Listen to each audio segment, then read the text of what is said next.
Well, I don't think parents need to be told that it's back to school in the inland provinces after the long summer holidays. But some parents are still struggling to get their children placed in schools. In Pretoria, they are threatening to fight. They have turned up at schools despite their children not being placed at those particular schools. Some have already bought school uniforms.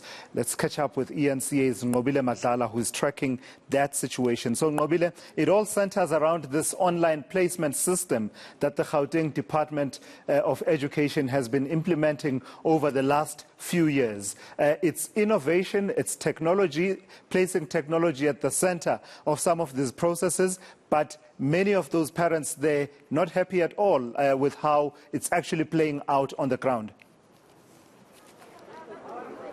Well, to us, at this point, the parents here feel like that very technology is failing them. In fact, behind me, to us, I'm going to show you, these are long lines. There's about 4 different lines here. They're snaking long lines of parents that are still hoping, still wanting their kids to be registered. And of course, some of them are still not admitted into the schools that they want them to be. But also, there are kind of parents that also have their kids taken to a different school that's much further away from their place. And you would imagine with COVID and all that has happened in the country, most of them just arguing and saying that economically it doesn't make sense. It's a lot more money that they need to put forward. But what has happened right now, Tilas, is that from our understanding, there seems to be quite a hostage situation that is happening at the moment, where some of the officials have been kept in a class having a conversation, of course, with some of the leaders of these parents, but they've been told that they're not going to be leaving, and nor will their parents leave until their kids are actually registered in school. Now, I'm going to bring in some of the parents who have been here, and of course this has been happening for quite some time now, and I can just imagine the frustration. Today, asazi ukuthi sibobani since siqala before inkolo zivalwa silwela lento ukuthi ba place abantwana bethu ekolweni lezi thina esingahlali nakizo ikolo zethu bobani abangena kizo at the moment ngoba abantwana bethu bahleze emakhaya bathatha abantwana bethu babathumela ekudeni 20 kilometers away from where sihlala khona, like bathize kithi abantwana laba they must be placed next to the place where we are staying. So right now we've got a problem. Always when we contacted the district to get and help, we are not getting help. Mr. Ndlovu, Kidiboni, Poshia, Sambo, Yvonne, Nancy, always they are giving us the bad attitude when we come to them. So today we are saying we are staying here. We are not going anywhere until they place our children. And then again, there is this two schools that we have in Pretoria North, Dani Malan.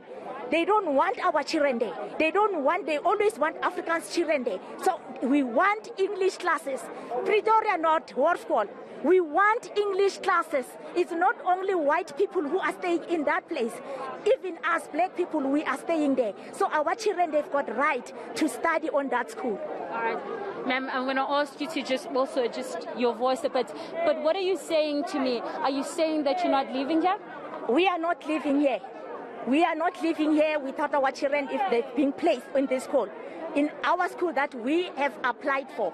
Especially for me, I've applied under a sibling. He's got a brother who's attending the school today. So now my child is staying at home. They didn't place my child. Now she's crying, always, Mom, I want to go to school. My friends, they're at school. So what we must do? All right, Mama, just quickly, what is your plan if your kids are not placed? I don't have any plan. I don't have any plan. As you see, it's COVID. We don't have money. I don't have money for private school. I'm paying rates and taxes. They are very expensive. I'm staying there in Toranda. There is a school here at Marit. It's only about one kilometer from my house. I applied for my children. They didn't take them. What am I supposed to do? I feel like the online, they have to scrape it off. And we have to go to school, sleep there, so that we know that maybe we are number one. Because lento le ayisebenze. If ungabheka bonke labantu laba, sifuna abantwana bethu baye esikoleni, abo bana bangena esikoleni thina sonke sila. It's so painful. Can anyone from the department help us? It's not nice. We have to come here.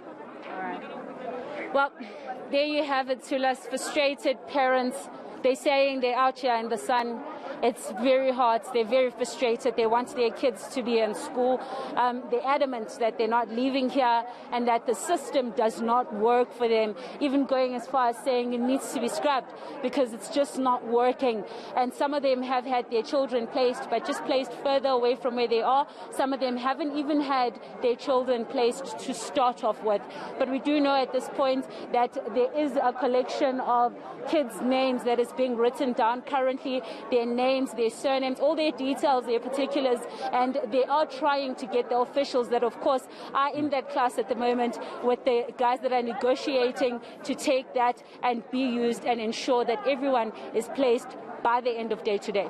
Nqobile, strong, powerful, authentic voices of the parents. They're relating their own lived experiences of this online placement system and its implications for how they plan their lives and their children's lives. But right at the start of our conversation, you used the word hostage situation, and you and I being journalists, we are always circumspect about how we use our words.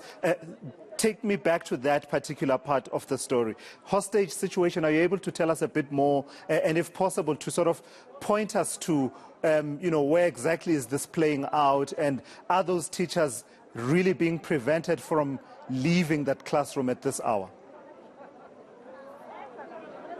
Well, Tilas, I'm going to show you. So if you see where there's quite a number of people here, right, where you see the line at this point, there's some of the people that are further down, and I'm going to try and walk there with my colleague so I can show you the door where they are being held at the moment. So from our understanding, some of the management in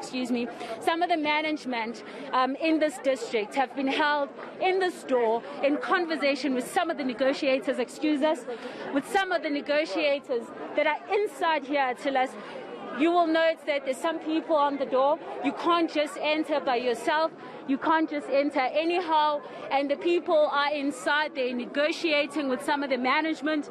We do know that the parents are relying purely on hearing from some of these negotiators in terms of what will happen, what will occur going forward. We know that the police also have been brought in, as you see some of also the members coming out. We do understand that the conversations have been ongoing since this morning. Now, the police are inside. They have some of the group of the people that are still inside, and of course we can't go in, and that's what it's been called a negotiation. But at the same time, they've been told that they cannot leave until the kids at this point have been placed.